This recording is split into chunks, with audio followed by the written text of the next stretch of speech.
우리 다 함께 고백해 볼까요? 주 예수의 피가 나를 깨끗게 하십니다. 다시 한번요. 주 예수의 피가 나를 깨끗게 하십니다. 예수님의 피가 우리의 육체와 영혼을 깨끗게 하시는 줄로 믿습니다. 좀 구체적으로 들어가서요. 여러분이 주 예수님의 피로, 그 피의 권세로 깨끗함을 꼭 받고 싶다 하는 그런 부분들이 있습니까? 육체가 많이 아픈 분도 있을 거예요. 심장이나 위장이나 몸의 어떤 부분, 또 마음의 어떤 상처, 잘 지워지지 않는 내면의 어둠, 이런 것들. 소리를 내서 해도 좋고 속으로만 해도 괜찮습니다. 한번 가슴에 손을 얹든지 아픈 곳에 손을 얹든지 하고 주 예수님의 피가 내 무엇을 깨끗게 하십니다. 각자 한번 해보세요. 주 예수님의 피가 내 마음의 상처를 깨끗게 하십니다. 주 예수님의 피가 내 심장을, 내 위장을 능히 깨끗게 하십니다. 믿음으로 선포하고 또 주님을 의지하시기 바랍니다. 이 주 예수님의 피가 나를 깨끗게 하신다. 이 고백이 복음을 믿는 신앙 고백의 핵심입니다. 주 예수의 피가 나를 깨끗게 하십니다. 근데 전제가 있었죠. 우리가 빛 가운데서 행하면. 빛 가운데서 행함이 뭐냐? 여기에 대해서 그 핵심이 뭔지를 우리가 지난 시간에 살폈어요. 뭡니까? 우리가 우리 죄를 자백하는 거예요. 빛 가운데 행한다는 것이 어떤 빛으로 드러나는 도덕적인 온전한 삶을 이루면이 아니에요. 그 빛이 우리를 비추어서 드러내는 대로 빛이신 하나님 앞에서, 그 거룩한 빛 앞에서 우리의 죄와 어둠이 드러난 우리의 모습을 그대로 인정하고 자백하는 것입니다. 내가 죄인입니다 하는 자백. 빛 앞에서 드러난 내 죄와 어둠을 있는 그대로 인정하는 것인데요. 이 자백이 수치가 아니고 굴욕이 아닙니다. 도망쳤다가 붙잡혀가지고 검사 앞에서, 검찰 수사관 앞에서, 경찰 수사관 앞에서 어쩔 수 없이 자백하는 경우는요, 얼마나 수치심이 크고 굴욕적입니까? 그러나 우리가 주님 앞에 자백하는 것은 수치와 굴욕이 아니고 은혜입니다. 이 자백이 은혜인 것은 왜 그렇습니까? 하나님의 빛이 우리의 죄를 용서하고 죄를 씻어주시는 은혜의 빛이기 때문입니다. 우리의 신앙은 이 씻음의 은혜로 시작해요. 이 씻음의 은혜 안에서 시작합니다. 시작이 씻음인데 과정 역시 씻음으로 이어집니다. 이 씻음을 늘 반복하는 것이 우리의 신앙의 끝없는, 끊임없는 과정입니다. 주 예수의 피가 내 죄를 씻습니다. 이 소중한 믿음의 고백을 마음에 굳게 하시기를 바랍니다. 그러면 주 예수의 피가 나를 씻습니다 하는 이 고백에 따르는 합당한 삶의 태도는 뭐라고 오늘 본문이 말해줍니까? 2장 1절을 보실까요? 나의 자녀들아 하시면서 주시는 말씀이 있는데요. 1절을 같이 읽어보겠습니다. 시작. 나의 자녀들아 내가 이것을 너에게 쓰면 너희로 죄를 범하지 않게 하려 함이라. 만일 누가 죄를 범하여도 아버지 앞에서 우리에게 대언자가 있으니 곧 의로우신 예수 그리스도시라. 자, 그 아들 예수의 피로 우리를 씻으신 이유가 뭡니까? 그 아들 예수의 피로 우리를 씻으면서 우리에게 바라시는 게 뭡니까? 죄를 범하지 않게 하려 하심입니다. 당연한 것 아닙니까? 씻으면서 다시 더러워져라, 빨리 더러워져라 그러는 사람이 누가 있습니까? 더러우니까 씻는 거잖아요. 더러움을 떨쳐야 되겠다고 생각하니까 씻는 거고 씻도록 나를 내어주는 것 아닙니까? 더러움을 떨치기 위한 씻음이니까요. 씻었다면 그 더러움을 멀리하는 것, 피하는 것이 당연한 이치입니다.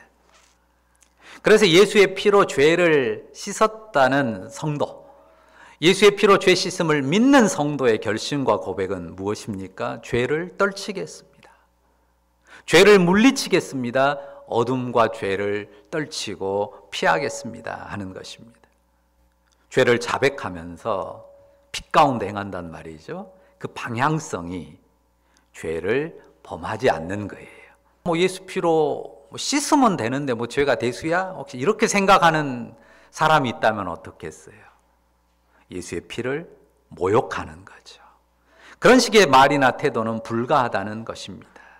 만약 그런 태도라면 그가 빛 가운데 행한다고 자백하는 그 자백은 진실한 믿음이 아닐 것입니다. 제가 방향이라는 표현을 썼어요. 원리라는 표현도 가능합니다. 이 자백, 예수 피로 씻음의 기본 방향과 원리가 그렇다는 거예요. 기본 방향과 원리가 죄를 범하지 않는 거예요. 자, 살아있는 식물의 예를 들어볼까요? 자, 식물이 잎이나 줄기가 자꾸 어느 쪽으로 갑니까? 무엇이 있는 쪽으로 가요? 햇볕이 비추는 곳으로, 빛이 있는 곳으로 가요. 기본 방향과 원리가 그래요. 생명은 그 생명을 생명되게 하는 빛이 있는 쪽으로 나아가게 돼 있어요. 주 예수를 믿은 사람, 죄를 자백하고 예수 피로 씻겼다고 믿는 사람, 그 영혼, 그 생명이 움직이는 방향, 원리는 죄를 거스르는 거예요. 죄를 떨치는 것입니다. 기본 방향이 그래요.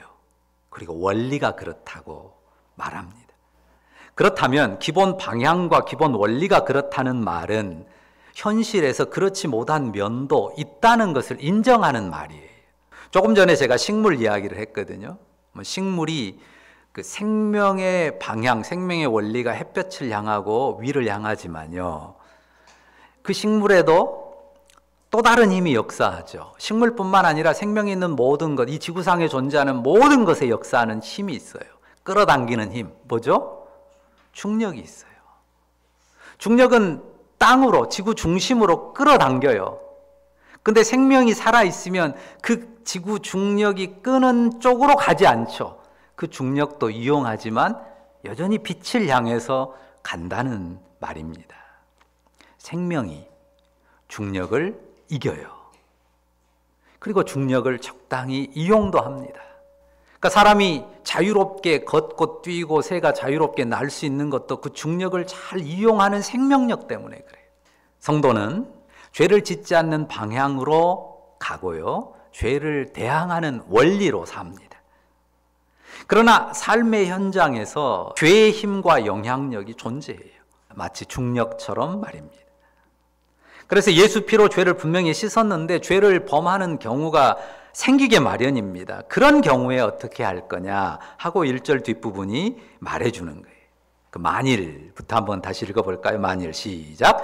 만일 누가 죄를 범하여도 하나님 앞에서 우리에게 대언자가 있으니 곧 의로우신 예수 그리스도다. 예수 피로 씻었는데 만일 죄를 범하면 다시는 용서받지 못하고 지옥행이다 이렇게 말하지 않아요. 기본 방향, 기본 원리는 죄에서 돌이키고 죄를 거스르고 죄를 대항하지만 죄의 힘에 끌려서 눌리고 질 때도 있단 말이죠. 그러나 만일 죄를 범할지라도 그로 인해서 낙심할 필요 없다, 절망할 필요 없다 하는 말입니다. 어떻게 해야 됩니까? 우리에게 대언자가 있음을 기억해야 돼요. 곧 의로우신 예수 그리스도가 계심을 기억해야 돼요. 예수 그리스도가 죄를 씻어주셨을 뿐만 아니라 혹 우리가 또 죄를 범한다 할지라도 여전히 그 죄에 대해서 능력을 발휘할 수 있는 대언자라는 사실을 기억해야 합니다. 대언자라는 말이요, 다른 곳에서는 이 똑같은 말이 보혜사로도 번역이 돼요. 가장 쉽게 말하면 변호사입니다. 변호인. 우리를 위한 변호인이 있다는 것입니다. 자, 변호사를 떠올려 보세요. 변호사는 무엇을 위해서 최선을 다합니까? 자기의 의뢰인이 형벌을 면하도록 최선을 다해요. 그런데 우리에게 대언자가 있는데, 변호사가 있는데 그가 누구예요? 의로우신 예수 그리스도라. 이렇게 말한단 말이죠. 자, 한번 잘 생각해 보세요. 일반 법정에 있어서요, 우리 사회, 세상 법정에서 변호인이 얼마나 의롭냐, 이게 중요합니까? 변호인이 의로우냐 의롭지 않느냐는 중요하지 않아요. 뭐가 중요해요? 이 사람이 얼마나 의뢰인의 죄가 무죄라고 밝히고 그럴 수 있도록 논증하느냐 하는 능력이 중요하잖아요. 세상 법정은 그래요. 그런데 여기서는 우리의 변호인이 어떤 분이라고 그래요? 의로우신 예수 그리스도라고 그분의 의로우심을 이야기한단 말이에요. 왜 우리의 변호인이 의로우신 예수 그리스도라고 이 의를 강조할까요? 한번 생각해 보세요. 어떻게 이거를 설명을 하고 말을 해야 할까? 여러분은 뭐라고 답을 하시겠습니까? 그분이 의로우신 예수 그리스도인 것이 중요한 이유는요, 그분이 변호인이지만은 나와 동떨어진 제3자가 아니에요. 어떻습니까? 우리가 그분을 어떤 분으로 믿어요? 나의 대언자이시지만 내가 세례받음으로 그분과 연합했어요. 우리의 신앙 고백이 그거잖아요. 주 예수를 믿음을 고백함으로 그분의 죽음에 연합하고 그분의 의에 연합해요. 대언자인데 제3자로서 나와 동떨어진 대언자가 아니에요. 나와 연합한 분으로서 대언자예요. 그러니까 그분이 의로움이 나의 의로움이 된다고 하는 거예요. 그의 십자가로 죄를 속하고 부활로 의의 옷을 입으신 분인데 그분이 나와 연합한 분으로서 이렇게 변호하시죠. 내가 이미 죄값을 치렀으므로 더 이상 형벌받을 일이 없다라고. 내가 의로운데 내가 죽음과 부활로 의를 이루었는데 그가 내 의 안에 있다. 이미 죽음의 값을 치름으로 끝내버린, 그래서 내 안에서 의로운 자라고 하는 그 선언을 끊임없이 선포해주는 대언자라고 하는 것입니다. 그렇게 사탄의 송사를 물리칩니다. 자, 서두에 제가 신앙의 시작이 씻음의 은혜일 뿐 아니라 늘 반복하는 씻음이 끊임없는 우리의 신앙의 과정이라고 했어요. 씻음이 시작이에요, 우리 신앙에. 근데 시작일 뿐만 아니라 끊임없이 이어지는 과정입니다. 그 과정에서 늘 누구를 바라보고 누구를 의지하는 거예요? 의로우신 예수 그리스도, 우리와 연합한 자리에서 우리를 위해 중보하시는, 대언하시는 그분을 의지하는 것입니다. 그런데 2절에요. 그 대언자이신 주 예수 그리스도를 또 어떻게 표현하는지 한번 같이 읽어볼까요? 2절 읽습니다. 그는 우리 죄를 위한 화목제물이니 우리만 위할 뿐 아니요 온 세상의 죄를 위하심이라. 그는 우리 죄를 위한 화목제물이십니다. 한번 고백해 볼까요? 그는 나의 죄를 위한 화목제물이십니다. 그는 내 죄를 위한, 우리 죄를 위한 화목제물이에요. 자, 고난주간에 하나님의 어린 양 말씀을 했었습니다. 세례 요한 예수님을 보면서 보라, 세상 죄를 지고 가는 하나님의 어린 양이로다 라고 외쳤습니다. 그 어린 양에 대해서 설명하면서 출애굽의 이미지를 떠올렸거든요. 그러면서 했던 말을 혹시 여러분이 기억하실 수 있을 거예요. 그 출애굽의 밤에 그 6월절 어린 양의 고기로 식사하는 유대인의 식사 분위기, 그 집안의 식사 분위기가 참 기묘했을 것 같다라는 이야기를 했습니다. 혹시 생각나시는 분들 있을 것입니다. 어린 양을 잡아가지고 집 바깥에 문 좌우 인방과 설주에 피를 발랐어요. 그리고 집 안에서 어린 양의 고기를 불에 구워서 먹습니다. 자, 멀리 저 이집트인들이 사는 곳에서는 죽음의 곡소리가 어마어마하게 이어지고 있고, 지금 자기들이 이 양 고기를 구워 먹고 있는 그 문 밖에도 누가 돌아다녀요? 죽음의 사자가 돌아다녀요. 그런데 그 집안에서 무슨 기분으로 식사를 했겠느냐? 그런데 그냥 신용으로만 식사를 한 게 아니었다고 했잖아요. 양고기를 인수에 맞게 충분히 잡도록 했어요. 식구가 많으면 한 마리가 아니라 2마리, 혹시 이웃하고 합해서. 그리고 또 남기지 말라 했잖아요. 남은 건 그 다음날 아침에 다 태워야 되니까 다 먹었단 말이에요. 뭐 억지로 우걱우걱 먹기를 바라셨을까요? 아니라고 했죠. 다음날 출애굽의 여정을 시작해야 되니까 먹고 힘을 낼 수 있도록 그렇게 먹어야 될 것이라고 했습니다. 그때 유월절, 거기에는 화목제물이라는 말은 안 나와요. 그렇지만 그 어린 양이 일종의 화목제물이에요. 왜냐면요, 구약에 여러 제사들이 있는데 화목제물만이 갖는 현저한 특징이 하나 있습니다. 아시는 분들은 알 거예요. 뭡니까? 다른 제물은요, 번제든지 속건제든지 속죄제든지요, 제물을 드리잖아요. 그러면 그 제물을 다 태워 드리든지 기름만 태우고 일부는 떼서 제사장에게 준다든지. 그런데 그 양, 소 이렇게 드린 제물을 드린 사람들은 안 먹어요. 화목 제물은 그 제물로 드린 양고기든 소고기든 그 고기의 일부를 드린 사람들에게 줘서 드린 사람들이 먹게 합니다. 그래서 화목의 그림을 보여주는 거예요. 그러니까 화목 제물도 기본적으로 희생의 의미를 담고 있어요. 기본적으로 그 짐승의 희생을 통해서 죄의 값을 죽음으로 치렀다고 하는 죄를 처리하는 일을 하고 나서요, 화목 제사이니까 그 제사 다음에 뭘 벌이는 거예요? 화목의 잔치를 벌이는 거예요.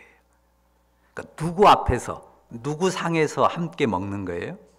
하나님의 상에서 죄를 씻음으로 하나님과 화목된, 양의 피로 소의 피로 죄를 씻었기 때문에 죄 문제를 해결하고 하나님과 화목된 증거로 하나님의 상에서 하나님과 함께 먹는 그림이 화목제예요. 하나님의 상에서 하나님 앞에서 화목된 기쁨을 나누면서 함께 먹는 것입니다. 한번 생각해 보세요. 같이 먹고 즐겁게 잔치하는 것보다 더 화목한 관계를 보여주는 그림이 세상에 또 있습니까? 화목하지 못하면 밥맛 떨어지잖아요. 입맛 떨어지잖아요. 화목해야만 같이 먹을 생각이 나요.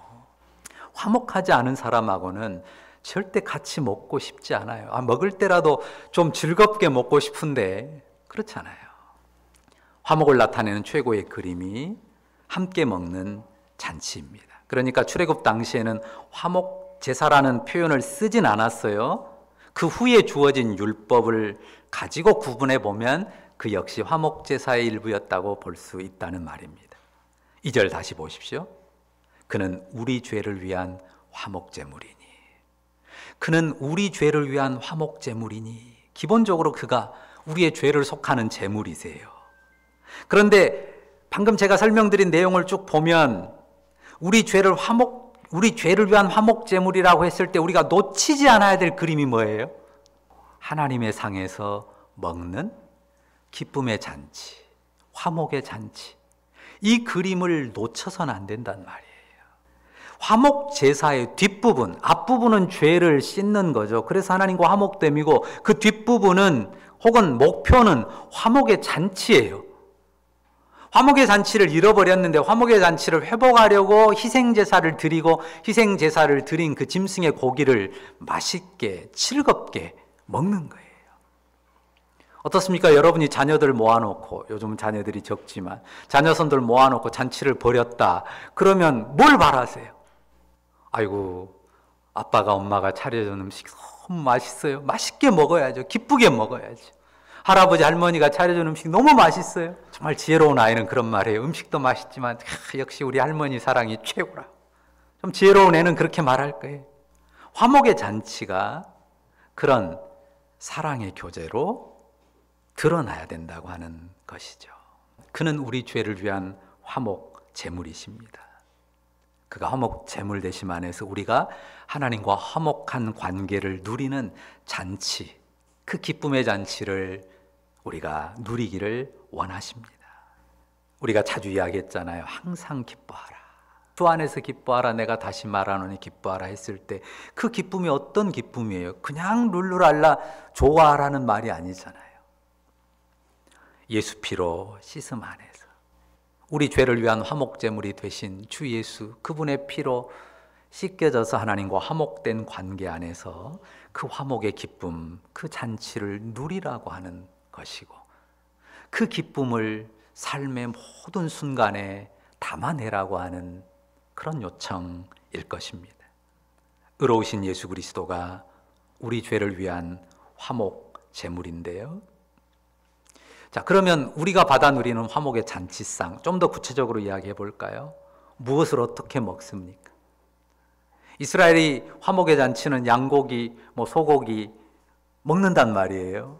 그럼 우리는 어떻게 먹어요? 화목 제물이 되신 예수 그리스도를. 예수님이 뭐라고 말씀하시죠? 내 살을 먹고 내 피를 마시라. 요한복음에서 그렇게 말씀하셨단 말이죠. 그런데 실제로 예수님의 살을 어디다 보관해 놨다가 또 피를 어디다 보관해 놨다 또 만들어서 먹으라는 게 아니죠. 고난 앞두고 제자들과 하는 만찬에서 예수님 뭐라고 하셨어요? 빵을 나눠주면서, 포도즙을 나눠주면서 이것을 먹고 마시면서 나를 기념하라 그러셨어요.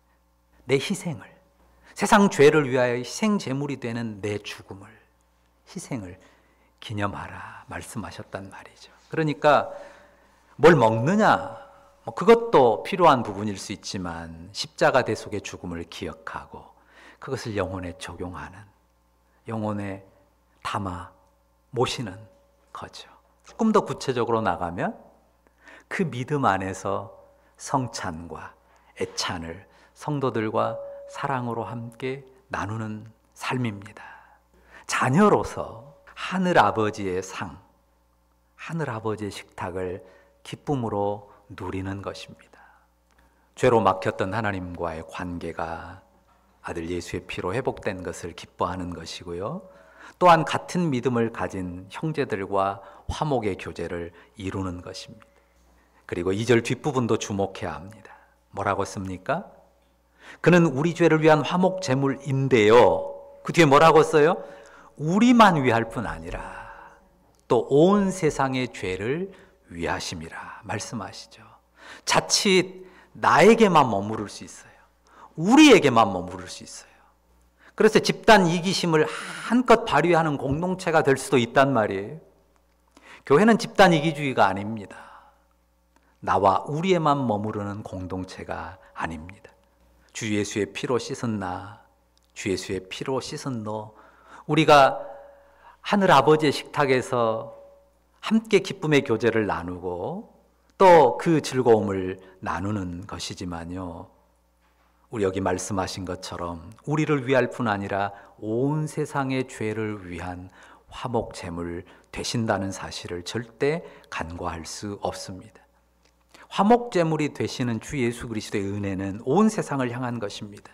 온 세상의 죄를 속하고 이 세상을 하나님의 의의 나라로 회복하기를 원하십니다.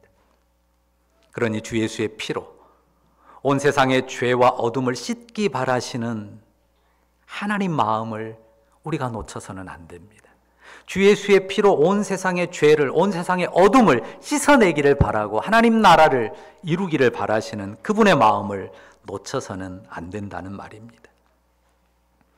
하나님이 베푸신 의와 화목의 은혜로 이 세상을 비추어야 합니다. 그리고 이 세상이 또한 하나님과 화목한 관계로 들어올 수 있도록 화목의 중재자, 화목의 사신들이 되어야 할 것입니다. 오늘 예배 자리에선 여러분의 마음은 어떻습니까? 죄를 대수롭지 않게 여기고 막 살아야 되겠다 생각하는 사람은 없을 줄로 알아요. 우리가 죄를 범하려고 하지 않습니다. 그것은 심판에 대한 두려움 때문이 아닙니다. 독생하신 아들을 화목제물로 삼아 우리의 죄를 사하신 하나님의 사랑 때문입니다. 그러니 우리가 혹시 연약하여 범죄하더라도 대언자이신 그리스도를 의지하고 또 의지하면서 그분이 주시는 사함의 기쁨, 화목의 기쁨, 그 은혜의 기쁨으로 살아가는 것입니다. 그러니까 그 끊임없는 과정, 그 과정이 한 번 몇 번 하면 끝나는 게 아니에요. 어떻습니까? 여러분이 몇 번 죄를 씻고 나면 더 이상 씻을 죄가 없습니까? 참 이게 신앙의 신비인데요. 신앙이 깊어지면 깊어질수록 더 많이 보여요. 내 영혼의 어둠이, 죄가 끊임없이 드러나는 대로 주님 앞에 씻고 또 씻기를 반복하는 거죠. 그 씻음의 과정 속에서 하나님의 은혜에 더 깊어지고 또 그분과 함께하는 그 은혜의 교제를 더욱 발전시켜 나가는 것입니다. 그래서 어떤 사람으로 섭니까? 하나님과 화목한 사람. 하나님과 화목하고 형제와 화목한 사람 뿐만 아니라 또한 이웃과 화목한 사람. 결국 어떤 사람이요?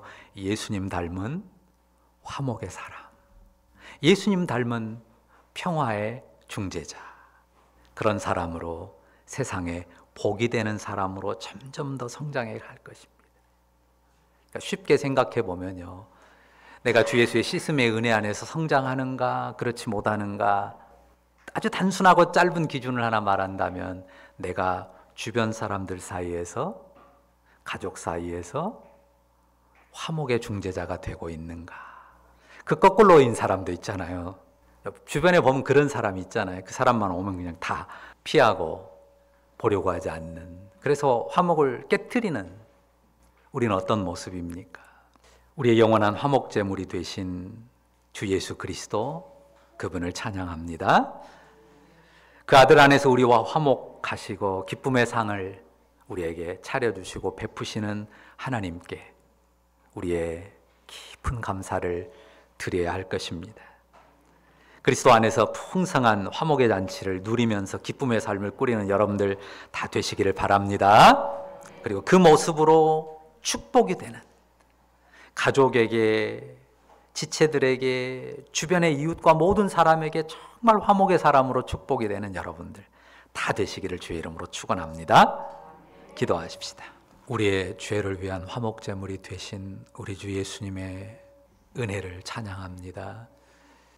우리의 화목제물이 되시는 우리 주 예수 그리스도, 그 주님께 정말 우리 자신을 내려놓고 그분의 은혜를 의지하면서 연약함과 죄와 허물을 이겨가고 또 이겨가며 씻고 또 씻어내면서 화목의 실체이신 우리 주 예수님을 닮은 모습으로 성장하고, 그래서 가족에게, 또 친족에게, 교회의 지체들에게 뿐만 아니라 이웃에게까지 축복이 되는 그런 하나님의 사람 되게 하옵소서.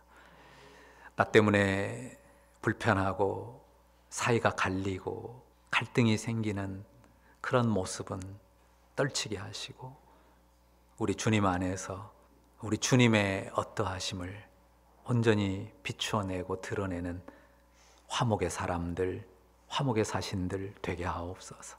예수님의 이름으로 기도합니다. 아멘.